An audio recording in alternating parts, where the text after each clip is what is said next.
On the morning of August 27, 1896, 5 British warships sat anchored in the harbor of Zanzibar, a small island off the eastern coast of Africa.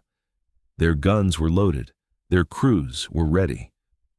On shore, inside the Sultan's palace, a 29-year-old man named Khalid bin Bargash had barricaded himself in with approximately 2,800 followers. He had cannons, he had a royal yacht, he had soldiers. What he did not have was a realistic understanding of what was about to happen. At 9:02 in the morning, the British opened fire. At 9:40, it was over. 38 minutes, the shortest war in recorded history. But to understand why it happened and what it really meant, you need to go back further than that morning. Because this was never really about 38 minutes. It was about who controlled one of the most strategically important islands in the world, and what the British Empire was willing to do to keep it. Zanzibar sits just 25 miles off the coast of what is today Tanzania. For centuries, it had been one of the most important trading posts in the Indian Ocean, a crossroads for spices, ivory, and, for a long time, enslaved people. By the late 19th century, Zanzibar was officially a sultanate, ruled by a sultan from the Arab Omani dynasty. But in practice, the British had been quietly tightening their grip on the island for decades. In 1890, Britain and Germany signed the Heligoland-Zanzibar Treaty. The agreement was simple. Germany would control mainland Tanzania. Britain would control Zanzibar. The Sultan was not consulted. From that moment on, Britain declared Zanzibar a protectorate of the British Empire, which meant the Sultan could stay on his throne, as long as he did what Britain told him to do. The British installed a series of pro-British sultans, men who would sign the agreements they were given, abolish the slave trade as instructed, and keep Zanzibar stable and cooperative. For a while, it worked. In 1893, a sultan named Hamad bin Thuwaini came to power. He was everything the British wanted: cooperative, reliable, and deeply aligned with British interests. On August 25, 1896, he died suddenly. He was 39 years old. The cause of death was never officially confirmed. Some historians believe he was poisoned, possibly by his own nephew. That nephew was Khalid bin Bargash. Within hours of Hamad's death, Khalid moved into the palace and declared himself the new Sultan of Zanzibar. There was just one problem. Under the terms of the British Protectorate Agreement, no new Sultan could take power without British approval.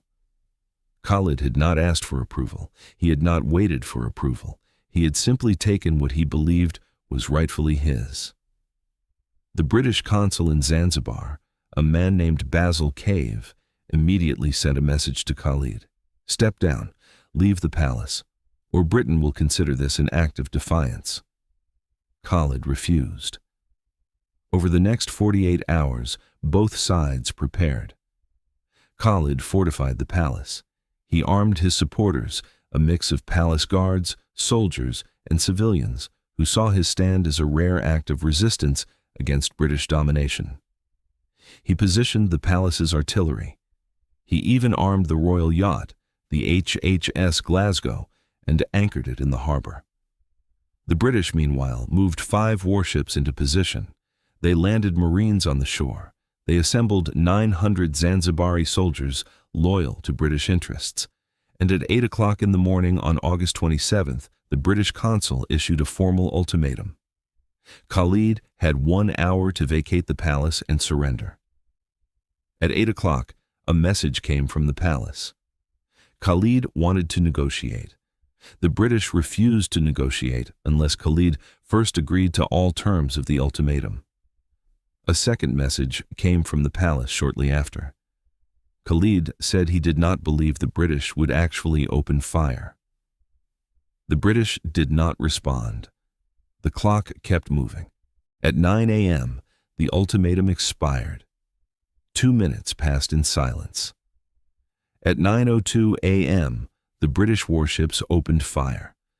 The palace, a structure built primarily of local timber, never designed to withstand artillery, began to come apart almost immediately. The first shells destroyed Khalid's defensive cannons. The wooden-covered bridges connecting the buildings collapsed. The harem, a separate structure attached to the palace, caught fire.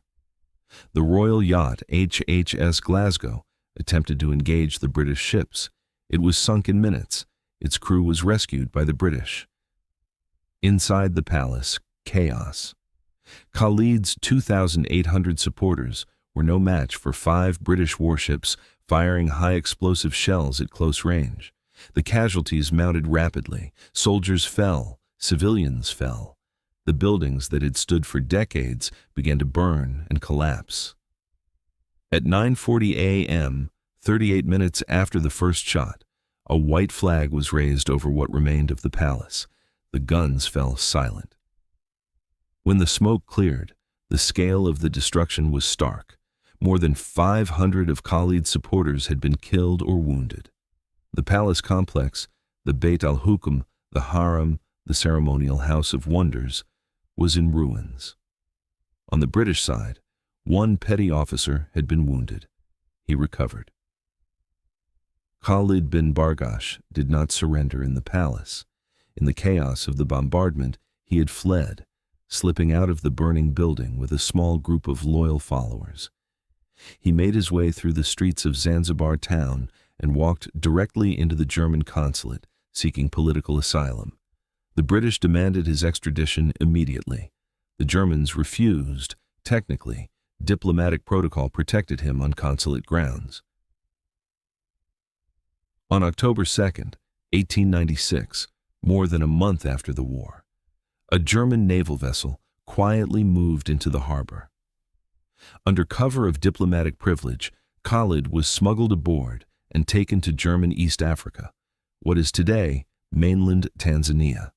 The British were furious, but there was nothing they could do. Khalid lived in exile for years.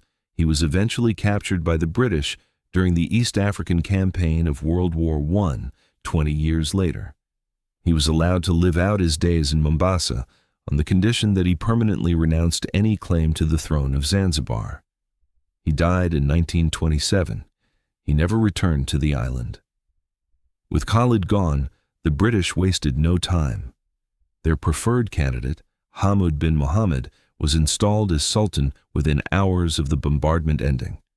He was cooperative, obedient, and grateful. One of his first acts as Sultan, under British instruction, was to formally abolish slavery in Zanzibar. An institution that had made the island wealthy for centuries was ended by a decree signed by a man who owed his throne entirely to British gunboats. Zanzibar remained a British protectorate for the next 67 years, until 1963, when it finally gained independence. The masts of the sunken royal yacht HHS Glasgow remained visible above the harbor waterline for the next 18 years, a quiet, rusting reminder of what had happened on that August morning. The Anglo-Zanzibar War lasted 38 minutes. It appears in history books primarily as a curiosity, a trivia question, the shortest war ever fought. But behind that number is something more complicated.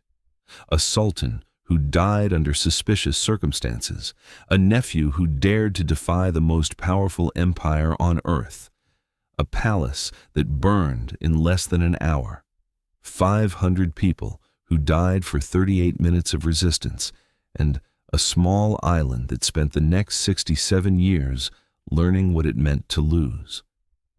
The history books remember the 38 minutes. They don't always talk about what came before them, or what came after. That is what they left out.